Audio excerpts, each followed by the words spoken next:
বন্দ্যোপাধ্যায়ের অফিসে তুলকালাম। অভিষেক বন্দ্যোপাধ্যায়ের অফিসে এই পুলিশের গায়ে হাত তুলল কারা, এই প্রশ্নই বারবার উঠছে। পুলিশের এই পুলিশ কর্মীকে মার, এই পুলিশ কর্মীকে একজন পুলিশ কর্মী আবার কলার ধরে বাঁচানোর চেষ্টা করলেন, কলার ধরে টেনে, কিন্তু যাদের দেখা যাচ্ছে এই পুলিশকে ধাক্কা মারতে, একেবারে মারতে, গায়ে হাত তুলতে, এরা কারা? অভিষেক বন্দ্যোপাধ্যায়ের এই ক্যামাক স্ট্রিটের মস্তানি। পুরসভা গেল পুলিশ নিয়ে, প্রথমে অভিষেক বন্দ্যোপাধ্যায়ের ক্যামাক স্ট্রিটের অফিসে, কারণ হোর্ডিং খুলতে হবে, এই হোর্ডিং বেআইনি, পুরসভার বক্তব্য। তারপরে পুলিশ ঢুকলো, বাধা পেল পুলিশ, প্রবল বাধা পেল পুলিশ অভিষেক বন্দ্যোপাধ্যায়ের অফিসে কর্মী, তৃণমূল কর্মীদের কাছ থেকে। এবং তারপরে ডেরেক ওব্রায়েন ছিলেন, বৈশ্বনাথ চট্টোপাধ্যায় ছিলেন, উঠে গেলেন তৃণমূল কংগ্রেসের কর্মীরা, অভিষেক বন্দ্যোপাধ্যায়ের অফিসের কর্মীরা, এর মধ্যে পড়ে গেলেন ধাক্কাধাক্কিতে এক বয়স্ক পুলিশ কর্মী। দেখুন, এরপরে আরেক পুলিশ কর্মীকে ঘিরে একেবারে তুলকালাম, মার, ধাক্কা, হাতে গায়ে হাত, পুলিশের গায়ে হাত। কারা তুললো? এরা কারা? কথা বলবো প্রতিনিধি আবিরের সঙ্গে। আবির, এরা কি পরিচিত যারা এই পুলিশ কর্মীকে, মানে তোমরা তো বহুদিন ধরে তৃণমূল কংগ্রেস কভার করো, অভিষেক বন্দ্যোপাধ্যায়ের অফিসে যাও, এরা কারা? দেখো, প্রথমত হচ্ছে যে 2 ঘন্টারও বেশি সময় ধরে দেখতে পাওয়া গেল হচ্ছে তীব্র বচসা। যাদেরকে দেখতে পাওয়া যাচ্ছে বা তুমি ছবি দেখাচ্ছ, যে নীল জামা পরা যে ছেলেটিকে দেখতে পাওয়া যাচ্ছে, সে কিন্তু দীর্ঘ সময় ধরে ক্যামাক স্ট্রিট অফিসের নিচে ছিল এবং সে সেখান থেকে ফেসবুক লাইভ করছিল। এবং তুমি দেখেছো বিভিন্ন সংবাদ মাধ্যমের ক্যামেরার সামনে দাঁড়িয়েছে, কথাও বলেছে, এবং তার বক্তব্য গোটাটাই ছিল হচ্ছে যে পুলিশের তরফ থেকে জোর করে ঢোকার চেষ্টা করা হয়। এরপরই জামা পরা ছেলে, হ্যাঁ, নীল জামা পরা ব্যক্তিটি এর কিছুক্ষণ পরেই যে সময়কার আমরা এই ছবিটি দেখাচ্ছি, তার কিছুটা আগে তুমি দেখেছো নিচের যে গেটটি বন্ধ করা ছিল, সেই গেটের সামনে পুলিশের যারা নিরাপত্তা রক্ষীরা ছিলেন তাদের সঙ্গে বাইরে থেকে অনেকে এসে বচসা শুরু করে দেন এবং তারা নিজেদেরকে ছাত্র যুব কর্মী বলে দাবি করেছেন। এবং সেই বচসার মাঝেই তারা গেট খুলে তারা ভেতরে উঠে পড়েন এবং তারপর তারা সিঁড়িতে ধাক্কাধাক্কি করে উঠে পড়েন। এবং সেই ধাক্কাধাক্কিতেই দেখতে পাওয়া যায় যে তুমি বয়স্ক পুলিশ কর্মীর ছবি দেখালেন, যে সিঁড়িতে পড়ে গিয়েছে, তিনি আটকানোর চেষ্টা করলে তার সঙ্গে বচসা হয়। তিনি বেশ কয়েকজনকে আটকানোর চেষ্টা করেন, কিন্তু সম্ভব হয়নি। তাকে ধাক্কা মেরে সরিয়ে দেন এবং তিনি সেখানে পড়েও যান, সিঁড়ির মধ্যে আমরা দেখতে পাই। এবং আরো কয়েকজন তৃণমূল কংগ্রেসের যারা কর্মীরা রয়েছেন তারা উপরে উঠে যান। এবং সেই সময় যেহেতু পুলিশ এবং মূলত দেখা যাচ্ছে আবির, এই যে নীল জামা পরা ভদ্রলোকের কথা বললে, ছেলেটির কথা বললে, তার পাশে আরো একজন হাতে কিছু পড়া রয়েছে রোগা মতো, যে মূলত ধাক্কা মারছে, একবারে মারছে বলা যায়, গায়ে হাত তুলছে পুলিশের। এর পরিচয় জানা যাচ্ছে?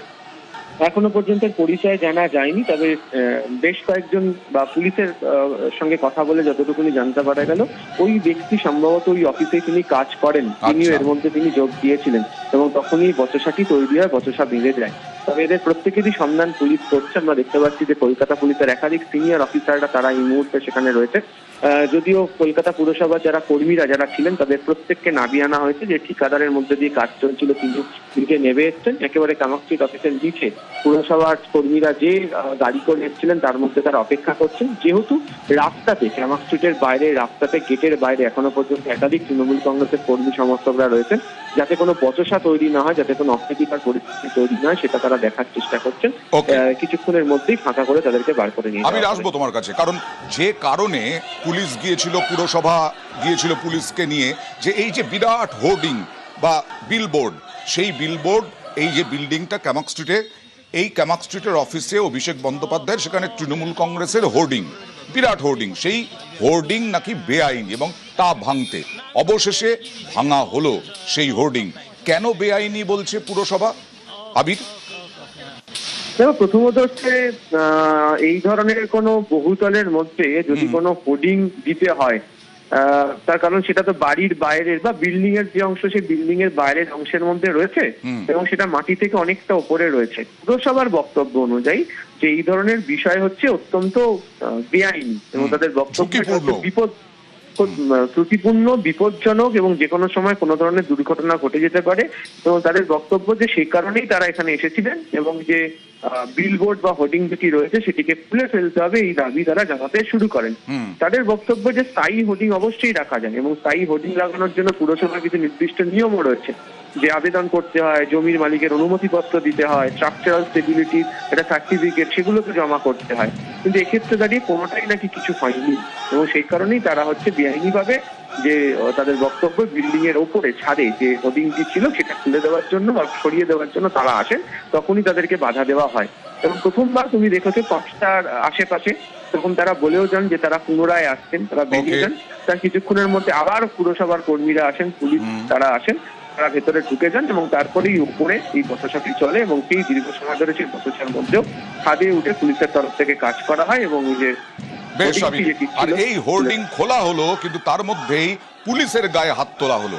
পুলিশের গায়ে হাত তুললো কারা, এই পরিচয় পুলিশ এখন জানার চেষ্টা করছে। 2-3 জনকে পরিষ্কার দেখা যাচ্ছে এই পুলিশ কর্মী গায়ে হাত তুলছে, মারছে। একজন পুলিশ কর্মী কলার ধরে টেনে তাকে বাঁচানোর চেষ্টা করছেন। সুকান্ত মজুমদার, কেন্দ্রীয় প্রতিমন্ত্রী, সাংসদ, তিনি কি বলছেন পুলিশের গায়ে হাত তোলা নিয়ে, দেখুন।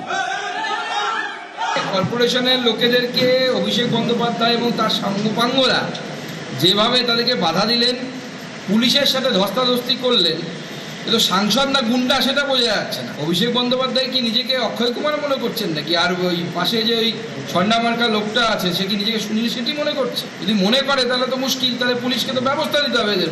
এবং যেভাবে বেআইনি কারবার করেছেন এবং বেআইনি কারবার করার পর সেটা নিয়ে আরও বেশি আবার দাদাগিরি মারছে। মানে হিন্দিতে একটা কথা আছে, চোরি চোরিকে ওপর সিনা চোরি, তো সেটাই তো করছেন, চোরের মায়ের বড় গলা। আমার সঙ্গে রয়েছেন বিজেপি মুখপাত্র দেবজিৎ সরকার। দেবজিৎ, যে ছবি আপনি দেখেছেন কিনা জানি না, একজন অভিষেকের ঘরের মধ্যে, অভিষেকের অফিসের মধ্যে একেবারে ঘিরে ধরে গায়ে হাত তোলা হচ্ছে, মারা হচ্ছে। মানে অভিষেকের অফিসে ঢুকে নিরাপদ নয় পুলিশ। 15 বছরের অভ্যস্ত হয়ে গেছিল, তো বুঝতে পারেনি এখানে একটু ব্যবস্থা অন্যরকম আছে। এরপরে এরকম যারাই করবে তাদের জন্য অন্যরকম ব্যবস্থা হবে। মনে রাখবেন যে এই মুহূর্তে সরকারের মুখ্যমন্ত্রীর নাম শ্রী শুভেন্দু অধিকারী, আর পুলিশ মন্ত্রীও তিনি। সুতরাং এইসব ওস্তাদি শেষ হয়ে যাবে, কোনো প্রয়োজন হচ্ছিল না এগুলো করা। যারা করেছে তারা ভুক্তভোগী হবেই, কিচ্ছু করার নেই। আবার অভিষেক বন্দ্যোপাধ্যায় দাবি করছেন যে বেআইনি, কে বলল বেআইনি, কেন বেআইনি বলা হচ্ছে এই হোর্ডিংকে, এখানে হোর্ডিং থাকতেই পারে, ভুল অভিযোগ আসছে, এইসব বলছেন অভিষেক বন্দ্যোপাধ্যায়। তার জন্য পুলিশ ঠেঙাবে? তার জন্য পুলিশকে ঠেঙাবে? সেই ক্ষমতাকে কে দিয়েছে? নিজে বেআইনি হয়ে লোককে কে বেআইনি আইনিও সেসব ঠিক করবে? মানুষ তাড়িয়ে দিয়েছে, মানুষ বেআইনি আইনটা বুঝিয়ে দিয়েছে, আবার নতুন করে বলার কি আছে? ধন্যবাদ দেবজিৎ। এবার সরাসরি চলে যাব প্রতিনিধি অভিজিতের কাছে, জানার চেষ্টা করব অভিজিৎ যে বেআইনি বলছে পুরসভা এই হোর্ডিংকে, সেই হোর্ডিং ভাঙা হলো, আবার নাকি এই বিল্ডিংয়ে অনেকগুলো অফিসও তো রয়েছে অভিজিৎ, সেই অফিসের লোকজন নাকি এর আগেও অভিযোগ করেছে যে বেআইনিভাবেই ওই ক্যামাক স্ট্রিটে অভিষেকের অফিসের ভেতরে নাকি কাজকর্মও হয়, নির্মাণ কাজ। নিঃসন্দেহে, এবং বলা যেতে পারে অয়ন, এই যে বিল্ডিং 9 নম্বর ক্যামাক স্ট্রিট, 9 নম্বর ক্যামাক স্ট্রিট 8 তলা একটি বহুতল বাড়ি, এবং সেখানে অভিষেক বন্দ্যোপাধ্যায়ের দলীয় কার্যালয় রয়েছে। তবে এখানে নিচে একটা বড়সড় খাবারের বিপণী রয়েছে এবং আরো বেশ কিছু অফিস রয়েছে। তাদের অভিযোগ যে দিনের পর দিন ধরে নানান অনৈতিক কাজ চলছে, বিভিন্ন বেআইনি নির্মাণ চলছে। নিচে যে বেসমেন্টে যে পার্কিং রয়েছে, সেখানে নিচের পার্কিংয়ে, বেসমেন্টের পার্কিংয়ে সেখানে রীতিমতো গাড়ির কাজকর্ম করার জন্য ওয়ার্কশপ রয়েছে, যেটা সম্ভব নয়। এখানে অভিষেক বন্দ্যোপাধ্যায়ের দলীয় কার্যালয় থাকায় বিভিন্ন অফিসের কর্মীদেরকে তাদের বিভিন্ন সময়ে বাধাপ্রাপ্ত হতে হয়। এমনকি যে খাবারের বিপণী, যে খাবারের দোকান, সেখানে যারা কাস্টমাররা আসেন তাদেরকে বিভিন্ন সময় হ্যারাস্ট হতে হতো, সমস্যায় পড়তে হতো। তাদেরকে হেনস্থার মুখে পড়তে হতো। অভিষেক বন্দ্যোপাধ্যায়ের যে নিরাপত্তা রক্ষীরা, তারা যখন অভিষেক বন্দ্যোপাধ্যায় আসতেন বা অভিষেক বন্দ্যোপাধ্যায় যখন এই দলীয় কার্যালয়ে থাকতেন, তারা মনে করতেন যে বেতাজ বাদশাহ এই গোটা বিল্ডিং যেন তাদের দখলে, এবং এই নিয়ে নানাবার আমি অভিজিৎ তোমাকে একটু থামতে বলছি, কারণ এই মুহূর্তে আমার সঙ্গে রয়েছেন প্রাক্তন পুলিশ কর্তা এবং বর্তমানে বিধায়ক রাজেশ কুমার। রাজেশ বাবু, আমি অয়ন রয়েছি আপনার সঙ্গে। পালা বদলের আগে তৃণমূলের 15 বছরেও দেখেছি তৃণমূলের হাতেই পুলিশকে আক্রান্ত হতে, আবার পালা বদলের এই 4 মাসের মধ্যেও পুলিশ আক্রান্ত হলো এবং তৃণমূলের হাতে, অভিষেক বন্দ্যোপাধ্যায়ের ঘরের ভেতরে। এই দেখুন, এরা সব সময় যে ইলিগালি কোনো হোর্ডিং ঝুলানো আছে, যেটা বারবার বলা হচ্ছে, সব ইলিগাল জিনিসগুলোর উপরে নোটিশ হচ্ছে, সেটা না মেনে অনেক লোকজনকে জড় করে যে পুলিশের উপরে অ্যাটাক করা হয়েছে, এই ঘটনাটা খুব নিন্দনীয় এবং এর বিরুদ্ধে কড়া ব্যবস্থা নেওয়ার প্রয়োজন আছে। যখন কেএমসির অফিসার, পুলিশ সব ওখানে পৌঁছেছে, যদি কোনো এদের কিছু বলার থাকে ওদের সঙ্গে কথা বলতে পারে, কিন্তু এরকম গুন্ডা বাহিনীকে জড় করে যদি পুলিশের উপরে অ্যাটাক করবে, এদের বুঝে রাখতে হবে কি এখন আগেকার সময় চলে গেছে যখন পুলিশকে টেবিল তলায় লুকাতে হয়। পুলিশ ঠিকমতো মোকাবিলাও করবে এবং এদের বিরুদ্ধে কড়া ব্যবস্থাও নেবে, এটা সকলকে জেনে রাখতে হবে। অভিষেক বন্দ্যোপাধ্যায়ের অফিসের ভেতরে যখন পুলিশ ঢুকছে পুরসভার কর্মীদের নিয়ে, তখন এমন ধাক্কাধাক্কি যে একজন প্রবীণ এক বয়স্ক পুলিশ কর্মী তিনি সিঁড়িতে পড়ে গেলেন, যে কোনো দুর্ঘটনা ঘটতে পারত। এটা তো অবশ্যই, তো এরা যদি এরকম যদি জিনিসটা করে কোনো পুলিশ কর্মীও যদি ইনজার্ড হয়, এটা খুব খারাপ জিনিসটা। আর এরা তো এটাই শিখেছে, এদের যে বাহিনী সবসময় দুর্ব্যবহার করা, মানুষের সঙ্গে দুর্ব্যবহার করেছে, পুলিশের সঙ্গে দুর্ব্যবহার করেছে, সকল অফিসারদের সঙ্গে দুর্ব্যবহার করেছে, এটাই তো এদের পেডিগ্রি আছে, এটাই তো শিখেছে ওখানে। তো এই জন্য এই সকল জিনিসটা খুব নিন্দনীয় আছে এবং পুলিশকে আমি রিকোয়েস্ট করব, কলকাতা পুলিশ কমিশনারকে অনুরোধ করব যেন কড়া ব্যবস্থা নেওয়া হয়, লোকজনকে চিহ্নিত করা হয় কারা করেছে, তাদের বিরুদ্ধে অ্যাকশন নিতে হবে। বেশ, ধন্যবাদ আপনাকে। কামাক স্ট্রিটের মস্তানি, পুলিশের সঙ্গে ধাক্কাধাক্কি, অফিস কর্মীদের, তৃণমূল কর্মীদের, এবং পুলিশের গায়ে হাত তোলা হলো, মারা হলো, বেআইনি অভিযোগ নিয়ে, বেআইনি হোর্ডিংয়ের অভিযোগ নিয়ে পুরসভা গেল, পুলিশ নিয়ে গেল, পুলিশকে ঢুকতে বাধা দিল এই বহু তৃণমূল কর্মী এবং ওই অভিষেক বন্দ্যোপাধ্যায়ের অফিস কর্মীরা। তারপরে পুলিশ তদন্ত করতে গেছে, হোর্ডিং খুলতে গেছে পুরসভা, সেই হোর্ডিং খোলার পরে একজন পুলিশকে মারও খেতে হলো। তার মধ্যেই সোশ্যাল মিডিয়ায় লাইভ করলেন অভিষেক বন্দ্যোপাধ্যায়। দেখুন, আমাদের পার্টি অফিসে আমাদের ঢুকতে দিচ্ছে না বিজেপির কৃতদাস দলদাস পুলিশ। পাঁচটা 49 সূর্যাস্তের পরে তালা ভেঙে ঢুকছে আমাদের জায়গায়, আমাদের ঢুকতে দিচ্ছে না। এই হচ্ছে পুলিশ অফিসার। দেখুন, দলের কোনো প্রতিনিধিকে ঢুকতে দিচ্ছে না। দলের যারা আছে সবাইকে আটকে রেখেছে, কাউকে ঢুকতে দিচ্ছে না। সূর্যাস্তের পরে ডে ড্রাইভ হয় না। আজকে এই পুলিশের বিরুদ্ধে ক্ষোভ উগড়ে দিলেন অভিষেক বন্দ্যোপাধ্যায়। কি বললেন? দলদাস পুলিশ। আর এই তৃণমূলের পুলিশকেই বারবার বিজেপি আক্রমণ করেছে দলদাস পুলিশ হিসেবে। গার্ড করে দাঁড়িয়ে আছে। আমরা বলছি, অফিসে পুলিশি হানা, হাইকোর্টে অভিষেক বন্দ্যোপাধ্যায় জরুরি মামলা, জরুরি শুনানির আবেদন করলেন, তা ফেরালো হাইকোর্ট।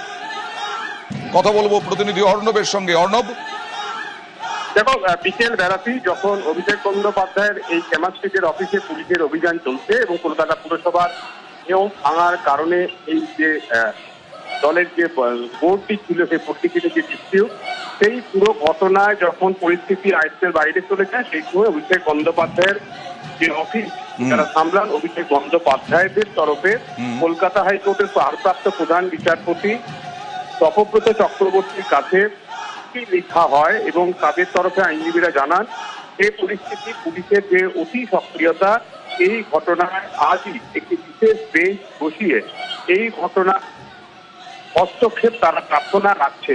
যদিও ভারপ্রাপ্ত প্রধান বিচারপতি জানিয়েছেন বিষয়টি তিনি শুনেছেন এবং যেহেতু কালকে অর্থাৎ শুক্রবার দিন রাখি পূর্ণিমা হলো, কিন্তু হাইকোর্টের ক্যালেন্ডারে ছুটির দিন নয়, তাই কালকে কলকাতা হাইকোর্টে বিষয়টি নিয়ে দৃষ্টি আকর্ষণ করে তাদের আইনি ভাবে মামলা করার বা তাদের যে পদক্ষেপ না সে বিষয়ে পরামর্শ দেওয়া হয়েছে। অর্থাৎ জরুরি ভিত্তিতে আজকেই মামলা করে আজই শুনানি, যে আবেদন ছিল সেই আবেদনটি কলকাতা হাইকোর্টে ভারপ্রাপ্ত প্রধান বিচারপতি ফিরিয়েছেন।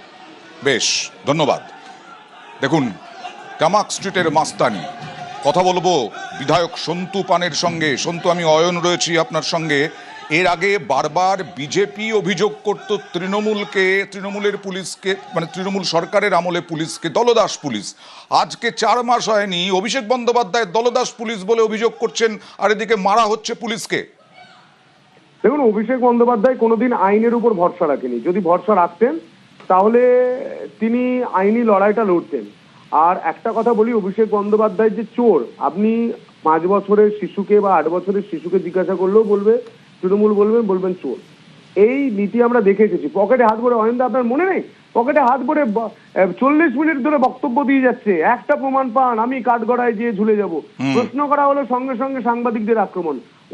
ওনারা আসলে মানে পেছোতে মানুষের তিতি বিরক্ততে ওনারা এতটা বলে না, পাপ বাপকে ছাড়ে না, পাপ করেছে, পাপ তো সাজা পেতেই হবে। এবং এই মুহূর্তে আপনি ভাবুন, অভিষেক বন্দ্যোপাধ্যায়ের পার্টি 15 বছর ধরে রাজ্যে ক্ষমতায় থাকার পরও ওনাকে চোখের চিকিৎসা করাতে যেতে হয় বিলেতে। এটাই তো সব থেকে লজ্জার। না, কিন্তু সন্তু, এর আগে 15 বছরে দেখেছি নিজেদের পুলিশকে নিজেরাই মারছে, আর এবার দেখলাম পালা বদলের পর বিজেপির পুলিশ বলা হচ্ছে, বিজেপির পুলিশকে তারাই মারছে, তৃণমূলই মারছে। দেখুন, ওনারা তো গুন্ডাগিরি রক্তে ঢুকে আছে, মানুষ ওনাদেরকে তাড়িয়ে দিয়েছে, এটা বুঝতে পারছেন না। আমরা দেখেছি পুলিশ টেবিলের তলায় লুকিয়েছিল, সেই পুলিশ আজ সিংহাম পুলিশ আমরা দেখতে পাচ্ছি, বাংলার মানুষ দেখতে পাচ্ছে পুলিশকে। কারণ পুলিশ মন্ত্রীর নাম শুভেন্দু অধিকারী মহাশয়। মমতা বন্দ্যোপাধ্যায় দলদাস তৈরি করে দিয়েছিলেন পুলিশকে, সেই পুলিশ বাংলার বীর পুলিশ দেখাচ্ছে যে কিভাবে অন্যায়ের বিরুদ্ধে লড়তে হয় এবং কিভাবে চোরকে ডাকাতকে শিক্ষা দিতে হয়। এবং ওনাদের গা জ্বলছে দেখতে পাচ্ছি, মানুষ দেখছে, এবং মানুষ খুব তিতিবিরক্ত তৃণমূলকে নিয়ে, তাড়িয়ে দিয়েছে, আর তৃণমূল নিয়ে কিছু দেখতে চায় না। আর আমি পুলিশকেও বলবো, এতবার যাওয়া আসা শেষ করুন, প্রমাণ আছে, কোর্টের কাছ থেকে রায় নিন, সোজা জেলে ভরুন, মানুষ এটুকু দেখতে চায়। ধন্যবাদ সন্তু। প্রশ্ন উঠছে, সবাই প্রশ্ন তুলছেন যে কিভাবে পুলিশের গায়ে হাত তোলা হলো, কি অধিকারে হাত তোলা হলো। অভিষেক বন্দ্যোপাধ্যায়ের অফিসে তৃণমূল এতটা অধিকার পেল কোত্থেকে, এতটা সাহস পেল কোত্থেকে যে পুলিশকে মারবে, পুলিশের গায়ে হাত তুলবে, এমন ধাক্কাধাক্কি হবে যাতে একজন বয়স্ক পুলিশ কর্মী সিঁড়িতে পড়ে যাবেন। একটা হোর্ডিং পুরসভা বলছে যে এটা বেআইনিভাবে লাগানো হয়েছে। আমার সঙ্গে আছেন স্বাস্থ্যমন্ত্রী শারদ মুখোপাধ্যায়। শারদ বাবু, আমি অয়ন আছি স্টুডিও থেকে। শারদ বাবু, আজকে 15 বছরে আমরা দেখেছি বারবার পুলিশকে আক্রান্ত হতে নিজেদের দলের কর্মীদের মাধ্যমেই, আর আজকে অভিষেকের ঘরের মধ্যে পুলিশ যখন ঢুকলো তখন পুলিশও মার খেলো, এবারের পুলিশ। শারদবাবু শোনা যাচ্ছে? আমি অয়ন রয়েছি আপনার সঙ্গে। শারদবাবু, যেটা বলছিলাম, 15 বছর ধরে মাঝে মধ্যেই আমরা দেখেছি সাংবাদিকরা নিজেদের দলের হাতেই পুলিশ আক্রান্ত হচ্ছে, আর এবার তৃণমূলের হাতে পুলিশ আক্রান্ত হলো এবং অভিষেক বন্দ্যোপাধ্যায়ের ঘরের ভেতর। দেখতে পাচ্ছি তো, আমি আজকে টেলিভিশনের পর্দায় বিভিন্ন সংবাদ মাধ্যমের তরফ থেকে দেখতে পাচ্ছি যে পুলিশকে কিভাবে মারধর করা হচ্ছে। আইন নিজের হাতে তুলে নেওয়া তো এদের শিরায় আছে না, এদের নীতি তো তাই। এদের নীতি হচ্ছে প্রশাসনিক সন্ত্রাস তৈরি করা। প্রশাসনে যখন ছিলেন তখন সন্ত্রাসবাদী ছিলেন, এখন তো প্রশাসনের বাইরে রয়েছেন, সামাজিক সন্ত্রাস তৈরি করেন। এরা সন্ত্রাসবাদের থেকে কিছু কম নয়, সন্ত্রাসবাদীর থেকেও কিছু কম নয়। আমার মনে হয় আমাদের মাননীয় মুখ্যমন্ত্রী তথা স্বরাষ্ট্রমন্ত্রী পশ্চিমবঙ্গের, উনি কঠোর হস্তে এগুলোকে দমন করবেন, খুব শীঘ্রই যোগ্য উত্তর পাবেন। মানে আমি বলছি যে শুভেন্দু অধিকারী বারবার সতর্ক করছেন, সচেতন করছেন যে পুলিশের গায়ে হাত তুলবেন না, তাহলে কি পরিণাম হবে বুঝবেন, তারপরে পুলিশের গায়ে হাত তুলছে। পরিণামটা এবার দেখতে পাবেন। শুভেন্দু অধিকারী ফাঁকা আওয়াজ করার মুখ্যমন্ত্রী নয়, করে দেখানোর মুখ্যমন্ত্রী। একটু অপেক্ষা করুন, 48 ঘন্টা 72 ঘন্টা সময় দিন, দেখবেন উনি করে দেখাচ্ছেন। বেশি সময় নেবেন না মাননীয় মুখ্যমন্ত্রী। ধন্যবাদ আপনাকে। অভিষেকের অফিসে ঢুকলো পুলিশ তো ঢুকতেই পারে, কিন্তু তা বলে পুলিশকে পুলিশের ঢোকা কি বেআইনি, এই প্রশ্নও থাকলো। আর এই অধিকার কাকে দেওয়া হলো? এই ছেলেটিকে দেওয়া হয়েছে। এই নীল জামা গায়ে, ওইদিকে সাদা জামা গায়ে পুলিশকে মারার অধিকার। চিহ্নিত করুক পুলিশ কারা এরা। তাপস রায় শিল্পমন্ত্রী, তিনি কি বলছেন দেখুন। কেএমসি তো একটা ইখতিয়ার আছে, আইনে তাকে পাওয়ার দেওয়া আছে। সে পুলিশ চেয়েছে, পুলিশ গেছে, এবার বাধা দিলে যা করার করবে কেএমসি অথরিটি বা অ্যাডমিনিস্ট্রেটর। তবে এটা খুবই হাস্যকর যে অভিষেক লিগ্যাল ইলিগ্যাল এসব নিয়েও কথাবার্তা বলছে বা রাখছে। কিছুক্ষণ আগেই বলছিলাম, যারা শোনেননি, যে ওখানকার বিভিন্ন অফিস রয়েছে ওই কামাক স্ট্রিটের ওই বাড়িটিতে, বহুতলে, এবং বিভিন্ন অফিস রয়েছে, বিভিন্ন দোকান রয়েছে। তারা অভিযোগ করেছেন দিনের পর দিন বেআইনি কাজ হয়েছে কামাক স্ট্রিটের অফিসে, অভিষেক বন্দ্যোপাধ্যায়ের অফিসে। এবং পুরসভা আজকে খুলতে গিয়েছিল এই হোর্ডিং, যেটা নাকি বেআইনি বলছে পুরসভা, অভিযোগ করছে। সেই পিটিয়েও, পুলিশকে মেরেও হোর্ডিং খোলানো বন্ধ করা গেল না। হোর্ডিংটা কিন্তু খোলা হলো, হোর্ডিংটা ভাঙা হলো, হোর্ডিংটা ঝুঁকিপূর্ণ ছিল এবং হোর্ডিংয়ের জন্য যা যা নিয়ম মানতে হয়, একটা বহুতলে একদম ওপরে একটা বিরাট হোর্ডিং স্ট্রাকচার বলা যায়, সেই স্ট্রাকচারটা যখন রাখতে হয় তখন বিভিন্ন নিয়মকানুন মানতে হয়, পুরসভার নির্দেশ মানতে হয়, পুরসভার আইন মানতে হয়। সেই আইন নাকি এতদিন ধরে মানা হয়নি।